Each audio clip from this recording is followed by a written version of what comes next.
Greetings family, I hope you're well. Today's the 17th of July, it's the anniversary of the passing of the magnificent John Coltrane. He passed away from cancer this very day.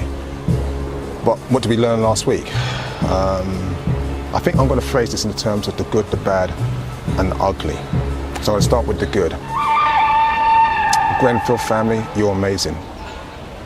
I was down at Acklam Village last week, and what I saw was a community that, despite everything they've gone through, have come together and are delivering healing sessions, drumming sessions, outsmarting the media with impromptu press releases. It's the grassroots community that has come out and done this work, joined with all of the love that has been sent here. It's a community that's actually taking and reclaiming spaces that are needed to make sure that the long-term effects of trauma, of depression, of survivor's guilt is actually being addressed. If you want to know who's kept this topic in the agenda, it's not people like me, it's people like you. It's people actually just getting down on the streets, getting dirty and doing stuff. So when I talk about the good of last week, Grenfell family, you're amazing. And please, we have to remember, we're also being advocates for those that lost their lives. So it's very important that we remember that responsibility weighs on all our shoulders. And now onto the bad.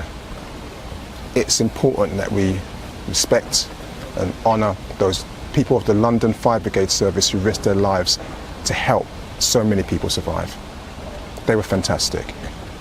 But it doesn't mean that we can't scrutinise and we mustn't focus on those people in charge, those who put that stay put policy, left it in place for 2 hours and cost the lives of so many loved ones. And I'm not saying that it's not a well thought out policy. In small scale fires, and sure, it's very effective, but in something like Grenfell, it doesn't take 2 hours to make a decision that people had to get out of that place. And so we need to know who waited 2 hours before changing that policy, because that's part of the problem. One of the most troubling aspects, though, I'm assuming for you and your firefighters, is the stay put policy, the advice to stay put. When you look back on that night, do you have regrets about how that was implemented? That's subject to the inquiry, and it is something I'm not going to discuss on this at the moment. But we know from the police that there were harrowing calls made by people 55 minutes long, an hour long, who were staying put and who subsequently died.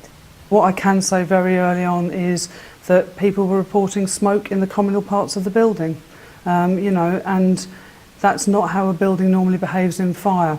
So if you really want to get an idea of whether that was a right decision to make, the way I kind of work it out in my head is I think, okay, go to Liverpool Street, go to the City of London, look at all those phallic monstrosities and ask yourself, if there was a fire today, would it take 2 hours to evacuate?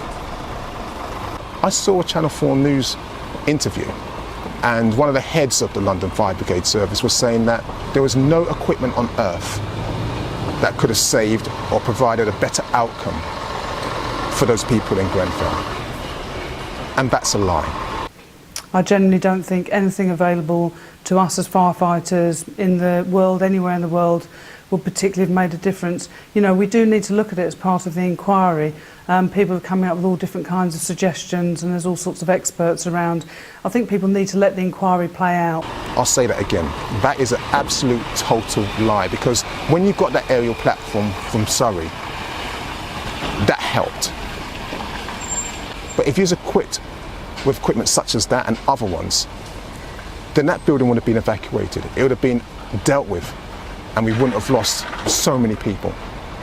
So that's a lie, and if that's the level of truth that we can expect to hear from the fire inquiry, then we've still got more campaigning to do. We've got more work to do on finding justice. So that's the bad, and I'm going to leave that there. And now I want to go on to the ugly.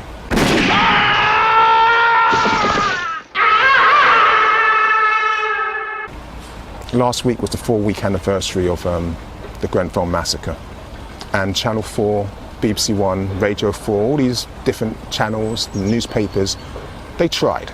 I mean, they make money out of it. They get advertising revenue out of it, but some of them were sensitive. There was some tragic tales being told on the radio and television. A lot of them decided to focus on children. We have a team of art therapists on site all the time, so that if children are drawing disturbing pictures, that they're supported and perhaps they might want to talk. Excellent work. It's very sad that so many children witnessed it. But one radio station, that's LBC with its Shock Jock Supremo, decided to twist the agenda on the anniversary, and instead of actually being respectful, decided to start playing blame shifting again. And what do I mean by blame shifting? Well, we know that those responsible for this tragedy, this massacre, are involved in construction, they're involved in the council, in management agencies, and finance. I mean, we know that. You follow the money and you'll find those responsible for these loss of lives. You'll find those guilty. And there are many forces on this earth, in this country, that don't want that trail to be followed. So what did Ferrari do on the anniversary of the massacre? He decided to provide a new suspect which he thinks we should all follow. This. The fire was started by a faulty fridge freezer in an apartment on the 4th floor. Now, this comes today as the news is released that 5 fires are caused every day in England by fridges, tumble dryers and other appliances.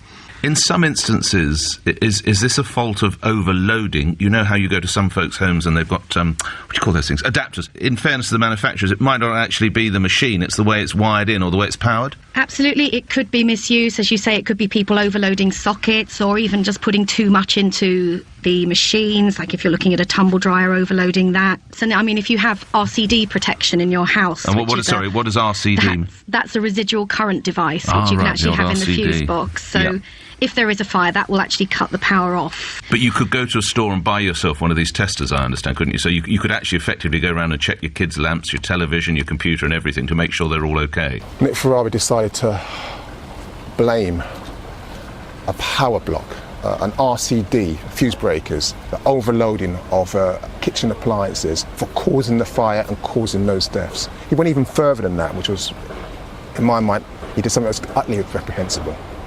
He started using children and their pain and their suffering to start a movement calling for the covering up of Grenfell Tower.